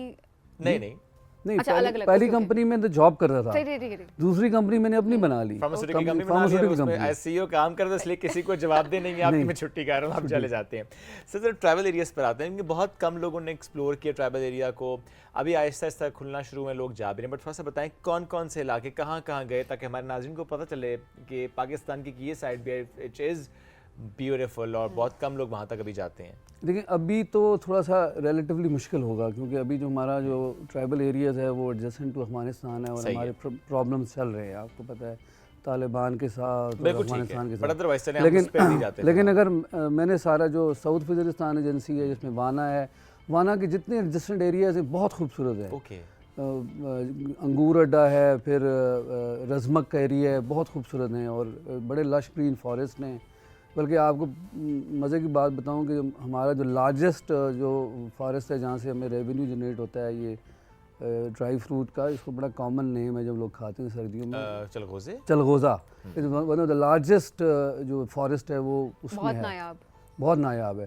इस तरह नहीं आप वो वैसे इतना वो इतना नायाब नहीं था, चाइना वालों ने ज़्यादा बना दिया, वो अलग बात है। अच्छा, इट वाज वेरी कॉमन, लेकिन वो चाइना ने इतना वो उसको प्रमोट किया कि अब वो सर जो अच्छी बात है। देखिए हर मुल्क का एक हर किसी ने अपने फाइनेंसेस को भी स्ट्रॉन्ग करना है, तो इट्स गुड कि हर कोई अपनी स्ट्रैटेजी के लिहाज से चल रहा था। सर ट्रैवल पे दोबारा वापस आते हैं, तो कौन सा इलाका आपका सबसे फेवरेट रहा? देखें मुझे सबसे ज़्यादा खूबसूरत जो है वो गिलगित में जो एक वैली है द्यामर। द्यामर एक डिस्ट्रिक्ट है, उसके अंदर सब वैलीज़ हैं और तकरीबन 8-10 सब वैलीज़ हैं। इस तरह जो गिज़र है, जो गिलगित का दूसरा जो डिस्ट्रिक्ट है, असल में जब हम गिलगित बल्तिस्तान की बात करते हैं तो दो डिफरेंट रीजन्स हैं, एक गिलगित रीजन है और एक बल्तिस्तान रीजन है। गिलगित के आई थिंक 3 डिस्ट्रिक्ट्स हैं, 4 डिस्ट्रिक्ट्स हैं, द्यामर, गिलगित इटसेल्फ, हुंजा और गिज़र। मुझे ये जो द्यामर और गिज़र बहुत ज़्यादा पसंद है। उसकी रीज़न है कि everybody wants to go to Hunza, Khunjerab जाना चाहता है, आप में से बहुत सारे लोग गए होंगे, लेकिन कभी आपसे मैं कहूँ कि आप गिज़र गए तो आपको नहीं पता होगा गिज़र क्या चीज़ है। द्यामर में बहुत सारी एक्सप्लोरेशन वाली जगह, क्योंकि मेरा शुरू से फोकस था कि अनएक्सप्लोर्ड एरियाज़, क्योंकि ये वहाँ के बड़े अच्छे लोग हैं लेकिन उनका कोई कारोबार नहीं है, बड़े लिमिटेड रिसोर्सेज हैं। जब हम जाते हैं तो एक तो हम उनको प्रमोट कर रहे होते हैं, उनकी लोकल इकोनॉमी कुछ ना कुछ तो मिलता ही है ना, मतलब हमने खाना खाना है तो 4 पैसे उनको मिलेंगे, चाय पियेंगे, पोर्टर्स स्टे तो हम अपना ही हमारा होता है, जनरली टूरिस्ट की पर्सपेक्टिव से बात कर रहा हूं। जनरली टूरिस्ट की वो है कि होटल्स वगैरह खुले, लेकिन हम तो खाना बुजुर्गों की तरह चलते हैं, हम तो टेंट्स और ये वाला। सही, आप अपना सारा सामान साथ लेकर जाते हैं, जहाँ पे लगा कि अब यहीं पर आपने पड़ाव डाल लेना तो वहाँ पे आपने अपना खैमा लगा लिया। ऐसे ही है, बिल्कुल। सो अब जरा गिलगित से फिर मैं नीचे आपकी तरफ ही आऊँगा। सो वाना का आपने जिक्र किया था, इसके अलावा कोई ऐसा स्पॉट जो कि आप बताना चाह रहे हो? देखिए ट्राइबल एरियाज़ में तो बहुत सारे खूबसूरत इलाके हैं जो अभी ट्राइबल एरियाज़ को अभी अगर आप वैल्यूएट करें तो मेरे हिसाब से जो पाड़ा चनार की जो बेल्ट है, जिसको कुरुम एजेंसी कहते हैं, बिल्कुल ये सबसे खूबसूरत है इन Okay. तमाम ट्रैवल एरियाज में। लेकिन अनफॉर्चुनेटली आप थोड़ा सिक्योरिटी के इश्यूज हैं, बट हाँ issues हैं। हम बात सिर्फ और सिर्फ इसका खूबसूरती की कर रहे हैं, जो कि हमें नाज़रीन को बताना है कि बहुत सारे इलाके हैं जहाँ पे हम नहीं उस तरह से पहुंच पाते, but they are equally beautiful. लेकिन obviously Shoaib at the same time यही है कि आप एक्सप्लोर करें, आप जाएं जहाँ तक एक्सेस है, ऑब्वियसली उस लिहाज से उसको एक्सप्लोर करना इंपॉर्टेंट है। इशफाक साहब, आपका भी काम बड़ा ज़बरदस्त है और ऑब्वियसली हम यही चाहते हैं कि ऑब्वियसली सोशल मीडिया पे भी एक अच्छा रिस्पॉन्स भी आता होगा, तो आई एम श्योर कि वहाँ पर भी आप अपलोड वगैरह करते होंगे पिक्चर्स और वीडियोस एंड एवरीथिंग। बिल्कुल, मैं सोशल मीडिया पे अपलोड करता हूँ, रेगुलरली करता हूँ। हमारा एक पूरा ग्रुप है, हम मतलब अकेले तो ट्रैवल नहीं करते ना, हमारा 4-5 लोगों का ग्रुप है, बल्कि मेरे तो 10-12 लोग हैं जो हम डिफरेंट टाइम्स में डिफरेंट लोगों के साथ हम चलते हैं, तो हम प्रमोट करते हैं। मैं पहले भी काफ़ी जगहों पे जो है हम अपने सोशल मीडिया जो कंटेंट है, हमारे कुछ दोस्त ज़्यादा अच्छे इफेक्टिवली, मैं इतना ज़्यादा इफेक्टिवली नहीं कर पा रहा क्योंकि मेरी मसरूफियत ज़्यादा है। आप घूमने फिरने पर तवज्जो ज़्यादा दे रहे हैं जी, और जी। अपलोडिंग में कम दे रहे हैं। कम दे रहा हूँ। I've heard आपने बलूचिस्तान भी पूरा तकरीबन विजिट किया हुआ है। अल्हम्दुलिल्लाह, मैंने बलूचिस्तान के काफ़ी सारे डिस्ट्रिक्ट्स, जो कोस्टल बेल्ट है वो तो Okay. तकरीबन मैंने सारा उसका एक एक बीच मैंने छाना हुआ है।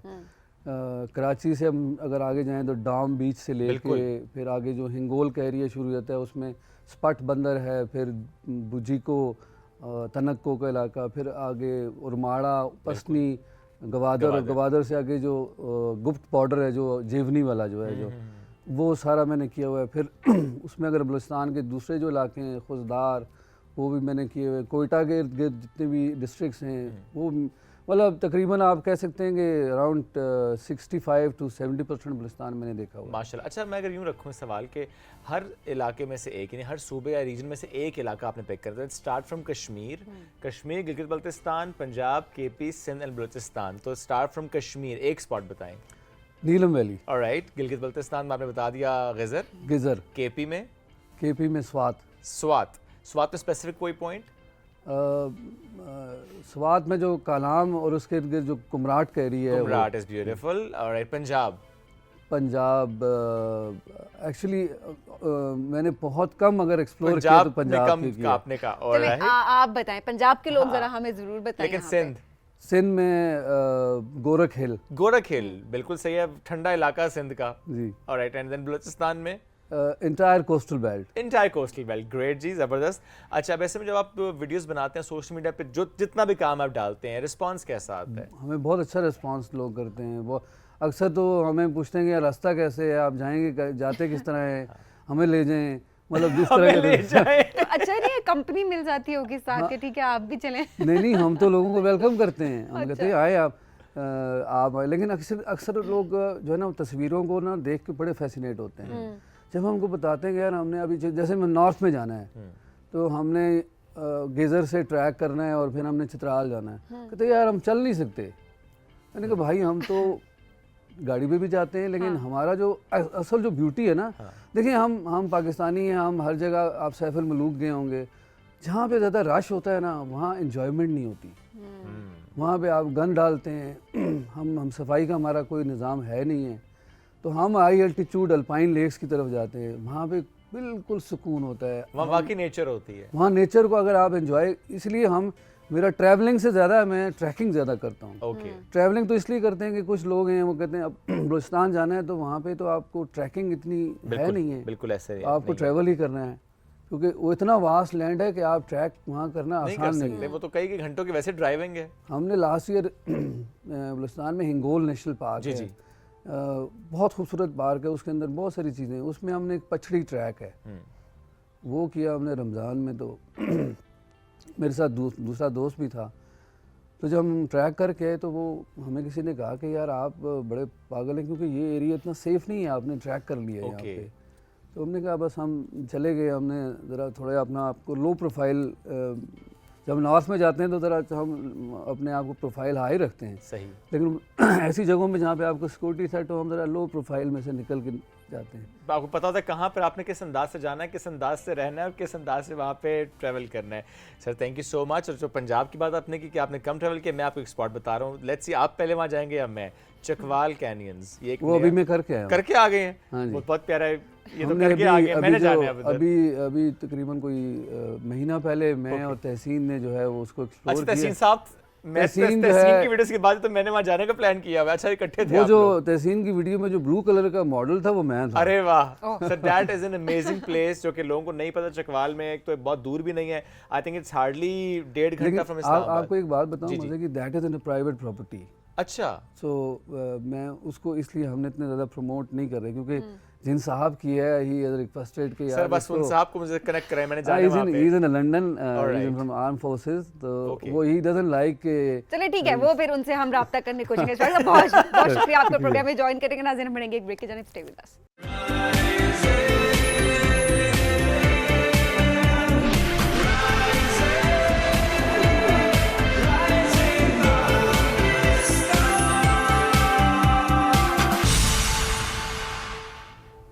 Welcome back. राइजिंग पाकिस्तान में आपको कहेंगे खुश आमदीद। एक वो ज़माना था जब हमें अपने पेरेंट्स से परमिशन लेनी पड़ती थी कि क्या हम अपना फेसबुक अकाउंट बना सकते हैं, क्योंकि इंस्टा तब तक नहीं था, बाकी ऐप्स तब तक नहीं आई थी। फेसबुक से पहले आया ना, ऑर्किड था उस वक्त। वो आप मैं उस ज़माने ज़माने की में नहीं हूँ Okay. लेकिन फेसबुक के ज़माने की हूँ।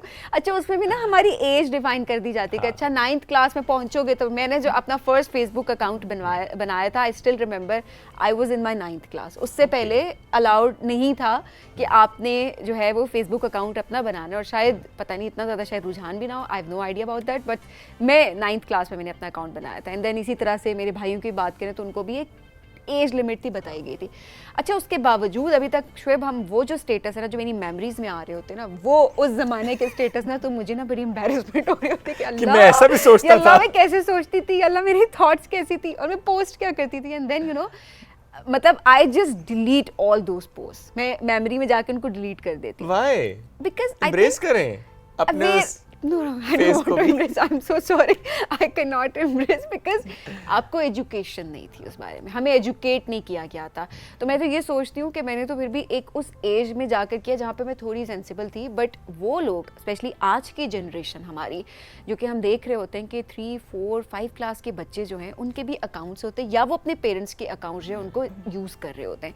एंड स्टिल हर तरह का कंटेंट हम देख रहे थे जो हमारे बच्चे, हम बड़े बल्कि हम सब कंज्यूम कर रहे होते हैं। तो इसका आपकी ज़िंदगी पर, आपकी मेंटल हेल्थ पर क्या इम्पैक्ट होता है? पहले शायद हम इतना इम्पैक्ट हमारे ऊपर नहीं होता था, लेकिन अब जो है वो उसका इम्पैक्ट हम ये कहते हैं कि जो बिकॉज अब हर तरह की जनरेशन में कहूँगी वहाँ पर है, मिलेनियल्स भी हैं वहाँ पर, जेन जी भी, और अब तो जनरेशन अल्फा भी है। बिल्कुल है, लेकिन इन सब पे जो इसका इम्पैक्ट है वो डिफरेंट अंदाज से आया है। हाँ। सो अभी जो बच्चे हैं उन पर किस तरह का इम्पैक्ट आ रहा है सोशल मीडिया का? जब हम बात करते हैं कि सोशल मीडिया का नेगेटिव इम्पैक्ट, एक टर्म तो है, लेकिन क्या नेगेटिव इम्पैक्ट इस वक्त आ रहा है, इस पर बात हम करते भी आए, मजीद भी करेंगे। क्या किया जाए, ये बड़ा इंपॉर्टेंट है। तो शी इज़ एन एक्सपर्ट जो उन्होंने आज हमें ज्वाइन किया, माजिबीन कामरान साहबा, इस पर हमसे बात करेंगे। अस्सलाम वालेकुम जी, कैसी हैं आप? जी वालेकुम अस्सलाम, आई एम फाइन, आप सुनाएं, हाउ आर यू? अल्हम्दुलिल्लाह बिल्कुल ठीक ठाक।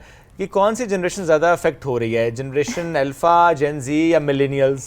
जी बिल्कुल। सबसे पहले मैं ऑडियंस के लिए इसको थोड़ा डिफाइन करना Please. चाहूँगी कि मतलब बाय दिस इज सो, मतलब हाइप क्यों है और ये जेन जी क्या है, बिल्कुल। जेन अल्फा क्या है और मिलेनियल्स हम किसे कह रहे हैं। बेसिकली जो बच्चे जो हैं वो 1997 से लेके 2012 के टेन्योर के अंदर पले बढ़े हैं, ठीक है, उनको हम जेन जी कहते हैं। ठीक है। और 2012 से लेके अभी 2025 तक में जो जनरेशन पली बढ़ी है, ठीक है, उसको हम कहते हैं जनरेशन अल्फा। ओके। अब बेसिकली ये दो नाम क्यों दिए गए हैं? These are the two generations जो कि टोटली टेक के अंदर पली बढ़ी हैं, ठीक है। Okay. इससे पहले जो ह्यूमन एक्सपीरियंस है उसमें टेक्नोलॉजी नहीं थी, सोशल मीडिया नहीं था, इंटरनेट नहीं था, कंप्यूटर्स, मोबाइल्स, एवरीथिंग, आईपैड्स।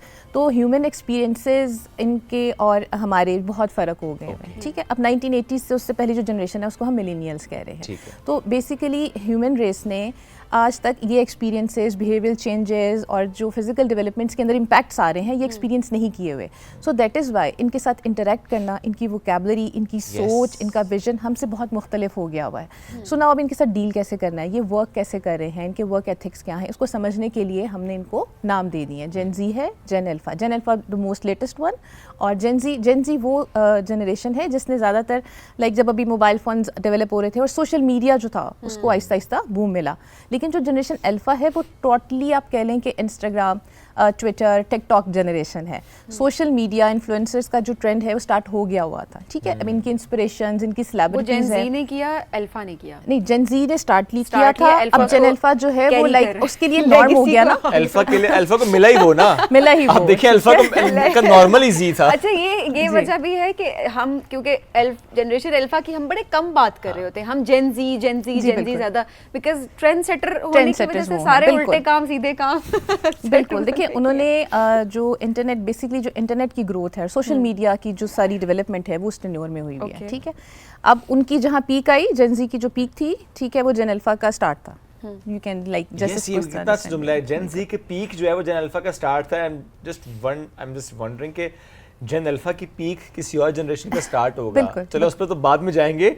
ये जेन जी की पीक थी, ये इसने डैमेज किया है जेन अल्फा को, सपोर्ट किया है, पाथ दिखाया है, क्या किया है?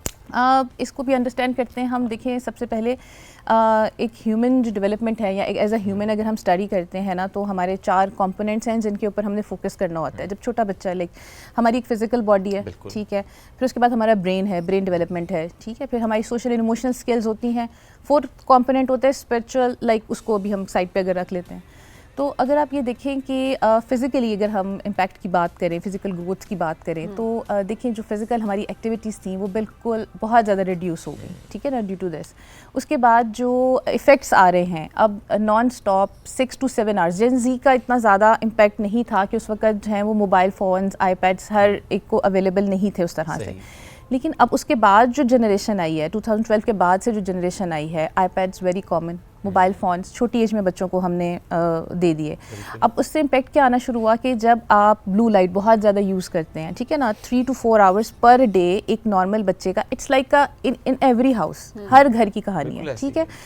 4 से 6 घंटे तो एवरेज है। उसके अलावा 16 आवर्स बच्चे जो हैं non stop Doom scrolling, online gaming, इसके ऊपर लगे हुए हैं। अब ये ब्लू लाइट क्या करती है, ये आपकी आइज़ पे लाइक इसके डिस्टर्ब इफ़ेक्ट्स है, ठीक है, आपकी आई साइट को इफ़ेक्ट करती है। फिर उसके बाद जो ब्रेन है, कॉन्स्टेंटली आपका जो है ना उसको स्टिमुलस मिल रहा है, साउंड्स, हाई कलर्स, ये चीज़ें क्या करती हैं कि वो बच्चे को ना, यानी कि वो नेवर एंडिंग प्रोसेस स्टार्ट हो जाता है, ब्रेन स्टॉप नहीं कर रहा, हर वक्त लगा हुआ है ना, अच्छा और गोल और कॉइन्स मिलने हैं, लेवल पे जाना है, फोकस नहीं कर पाते हैं। फोकस बड़ा ख़राब हो गया, हम एक जगह कंसिडर, क्योंकि हमें मल्टीटास्किंग की इतनी आदत हो गई है ना। और ये जनरेशन जो हम ये बात भी कर रहे होते हैं कि जो आज की जनरेशन है वो बोर बहुत जल्दी हो जाती है। बहुत जल्दी। इसकी सबसे बड़ी रीज़न यही है कि they are living in an imaginative kind of world, ठीक है। वहाँ पे क्या हो रहा है, हर रिस्पॉन्स बहुत क्विक मिल रहा है, गेम आई नेक्स्ट लेवल हो गया, ठीक है, कॉइन्स रिसीव हो गया, आपने मतलब आप कॉन्स्टेंटली ब्रेन वर्क कर रहा है, आप एक जगह बैठे हुए हैं, फिजिकल बॉडी जो है वो काम नहीं कर रही है। Myopia is like I site disease है, जो कि कनाडा में जो रीसेंट रिसर्च आई है उसके अंदर उन्होंने रिमार्केबल इंक्रीज़ आया है, 30% से 40% बच्चों को ग्लासेस लग रही हैं before the age of 8। Because उसकी सबसे बड़ी वजह यह है कि जब हम ग्रो कर रहे होते हैं, बच्चे जब ग्रो कर रहे होते हैं तो 11 ईयर्स तक आपकी अभी पूरी आंख बनी नहीं हुई है, आपने उसको मतलब इतना ज़्यादा एक्सपोज कर दिया लाइट से और लाइक आईपैड और मोबाइल स्क्रीन की वजह से कि क्या हुआ कि मसल वीक हो गए, आई साइट विजन इफेक्ट हो गई और मायोपियाज़ की वजह से ग्लासेस यूज़ करनी पड़ रही। अब सबसे बड़ा डैमेज जो हम ये कर रहे हैं, जो नुकसान ये कर रहे हैं, एक बच्चे को आपने कंप्लीट मतलब विजन देने से पहले ही डैमेज कर दिया, ठीक है। इससे पहले कि वो 12 साल का होता, उससे पहले वो एंजॉय करता, अपनी फिजिकल हेल्थ को एंजॉय कर पाता और मतलब दुनिया को उस तरीके से विजन कर पाता, लेकिन उससे पहले उसको ग्लासेस यूज़ करने पड़े। और अगर उसको वहाँ ना रोका गया 12 ईयर्स पे भी अगर उसकी वही रूटीन रहती है तो ग्लाइकोमा और ब्लाइंडनेस की तरफ जा सकती है। बिल्कुल सही, बिकॉज हेल्थ पे तो उसका इम्पैक्ट उसके साथ साथ जरूर है भी। अच्छा, कंटेंट के पर्सपेक्टिव से, वक्त हमारे पास क्योंकि मुख्तसर, हम चाह रहे हैं कि ज़रा ज़्यादा चीज़ों पे बात हो सके, सो कंटेंट के पर्सपेक्टिव से भी क्या किया जाए, क्या एजुकेट किया जाए, क्योंकि अब ये वो चीज़ है जो हमें इस तरह से लगता है कि ये अनकंट्रोलेबल है। आप सोशल मीडिया पे कंटेंट कंट्रोल नहीं कर सकते, जो अपलोडिंग हो रही है वो सारी जनरेशंस वहाँ पर मौजूद हैं और वो सब एक साथ कंज्यूम कर रही हैं। इसमें सबसे ज़्यादा जो चीज़ करने की ज़रूरत है ना, वो है बी आर रोल मॉडल। सबसे पहले घर में पेरेंट्स को चाहिए कि आप एक प्रोडक्टिव यूज़ ऑफ जो टेक्नोलॉजी है ना वो लेके आए। अगर माँ और बाप भी सिर्फ कंटेंट यूज़ करने के लिए मोबाइल फ़ोन्स को या मी टाइम के लिए यूज़ कर रहे हैं तो ऑब्वियसली बच्चे भी हर तरह का कंटेंट यूज़ करेंगे। फर्म किस्म के रूल्स जो है ना वो अपने रूटीन्स के अंदर अप्लाई करें। आपके मतलब घर के अंदर रूल होना चाहिए कि यार 1 आवर का अगर टाइम है ना, स्क्रीन टाइम है, उससे ज़्यादा कोई भी ना देखे। स्पेशली रात को सोने से पहले कम से कम 2-3 घंटे पहले जो है वो स्क्रीन ऑफ हो जाए घर में, सबके लिए, फादर्स के लिए भी, पेरेंट्स के लिए भी। आप देखें जो सब्सटेंस एडिक्शन होती है ना, जैसे किसी ड्रग से या अल्कोहल से जो होती है, उसके बाद जो ब्रेन में केमिकल चेंजेस आते हैं आर द सेम स्कैन्स के अंदर जो फ़ोन यूज़ करते हुए बच्चों के अंदर आ रहे हैं। उसके विड्रॉल सिम्टम्स, एंजाइटी, डिप्रेशन, सब चीज़ें। अगर आप जितने बच्चे को सेव करना चाहते हैं तो सबसे पहले माओं को समझना होगा कि ये बहुत डेंजरस चीज़ है, हमें इससे बाहर निकलना है। रियल लाइफ हॉबीज़ जो है वो बच्चों में इंट्रोड्यूस करवाएं, उनको घर से बाहर लेके जाएं, उनको टाइम दे। बच्चे देखिए फोकस मांगते हैं ना, अटेंशन मांगते हैं। हमारे लिए आसान है, अच्छा ये आईपैड लो और तुम जाओ, मेरी जान छोड़ो। ठीक है, हमें इस चीज़ से निकलना है, हमें खुद थोड़ा सा एक्टिव होना है, हमें खुद रोल मॉडल बनना है। ठीक है, और कंटेंट देखिए, आप एज अप्रोप्रिएट कंटेंट कभी भी उस पर कंट्रोल नहीं लगा सकते। ठीक है, हर चीज़ बात की है, क्योंकि नॉर्मली लोग कहते हैं ये पेरेंटल गाइड है, नहीं वो नहीं होता पेरेंटल गाइड, कितना भी कर लें आप। जी बिल्कुल, क्योंकि देखिए आपको नहीं पता कि अगर बच्चा इंस्टाग्राम पे रील्स देख रहा है तो किस किस्म का जो है वो कंटेंट आना शुरू हो गया एकदम से। कहीं एकदम से डांसेस आ गए हैं, कहीं पे कोई अब्यूसिव वो आ गई है। अब आप देखें न्यूज़ में हम आए दिन सुनते रहते हैं डिफरेंट कंट्रीज़ के अंदर शूटिंग इंसिडेंट्स हुए स्कूल्स के अंदर। उनकी रीजंस क्या हैं? बच्चे फोर्टनाइट खेल रहे हैं, बैक माइंड में हर वक्त क्या चल रहा है कि वो गेम्स के अंदर इंसान मतलब शूट कर रहे हैं और फिर एग्रेसिव हो रहे हैं। वो सारे बिहेवियर्स फिर प्रैक्टिकल लाइफ में वो इम्प्लीमेंट करते हैं। बेसिकली क्या होता है कि वो जो इमेजिनेटिव वर्ल्ड है जिसमें वो जिंदा रह रहे हैं और जो रियल वर्ल्ड है उसका कॉन्सेप्ट और कनेक्शन डिस्टर्ब हो गया हुआ है। तो उसकी वजह से वो क्या होता है, वो सेम चीज़ उनको नहीं पता चलता कि वो मेंटली जो है वो सिक हो गए हैं और वही चीज़ वो प्रैक्टिकल लाइफ में आके इम्प्लीमेंट कर रहे हैं। So it is very important कि आपका बच्चा क्या देख रहा है, वो क्या कंज्यूम कर रहा है। उसमें जो कुछ पेरेंट्स कहते हैं नहीं हमें टाइम लगा दिया, वो 1 घंटा यूज करता है। ये टाइम तो लगा दिया, लेकिन क्या यूज कर रहा है उस पे बात ही नहीं है। आप कैसे चेक कर पा रहे? अब देखिए इवन कंटेंट भी आपने किस किस्म का, आप कोकोमेलन एक बच्चों का चैनल है, बट उसके साइड इफेक्ट्स हम देखें जो रिसर्चेस आ रही हैं, they are like disasters. CoComelon के भी साइड इफेक्ट्स हैं बहुत ज़्यादा, बिकॉज उसमें उन्होंने बहुत हाई डेंसिटी कलर्स यूज़ किए हुए हैं। छोटे बच्चों की मेंटल जो केमिकल स्ट्रक्चर्स हैं वो बहुत ज़्यादा साउंड्स और कलर्स के साथ डिस्टर्ब हो जाते हैं। बच्चा एक इमेजिनेटिव वर्ल्ड में चला जाता है। 30 से 40% ADHD केसेस इंक्रीज हुए हैं अच्छा, अमेरिका इसीलिए में। बच्चे बैठे हुए होते हैं अक्सर ना, अपने आप से बातें कर रहे हैं, वो Because hypnotized अपनी है। दुनिया में एक तरह से चले गए एंड देन वो करेक्टर उनके ऊपर हावी हुआ वो हिप्नोटाइज्ड हैं बिल्कुल। उनका कनेक्शन अपनी इर्द गिर्द की रियल लाइफ से बिल्कुल टूट चुका डिस्कनेक्टेड है, जिसको हम इंटरनेट जो है वो डिसऑर्डर कहते हैं, एडिक्शन डिसऑर्डर कह रहे हैं, जो कि बहुत ज़्यादा कॉमन हो चुका है। ऑस्ट्रेलिया ने इसीलिए 16 ईयर्स से कम उम्र के बच्चों पे सोशल मीडिया कंटेंट यूज जो है वो उस पे बैन लगा दी है। और ये देखिए ना, ये एग्जांपल्स ऐसी हैं जो कि हमें अडॉप्ट करनी चाहिए, क्योंकि this is the need of the time. Ajmeen साहब बहुत शुक्रिया, वक्त बड़ा मुख्तसर था, लेकिन ये जो टॉपिक था कि सोशल मीडिया का यूज़, ये सिर्फ एक टॉपिक नहीं है। आप अपने घरों में देखें, अपने आसपास देखें, हमारे बच्चे बहुत ज़्यादा मुतासर हो रहे हैं। आपने अजमीन साहब ने बात की मायोपिया की, वाकई ये हो रहा है हमारे आसपास। हमने ऐसे बहुत से केसेस देखे हैं, ADHD, ऐसे बहुत से ऑटिज़म लाइक बिहेवियर हमने अपने आसपास होते देखे हैं, just because of the use of social media.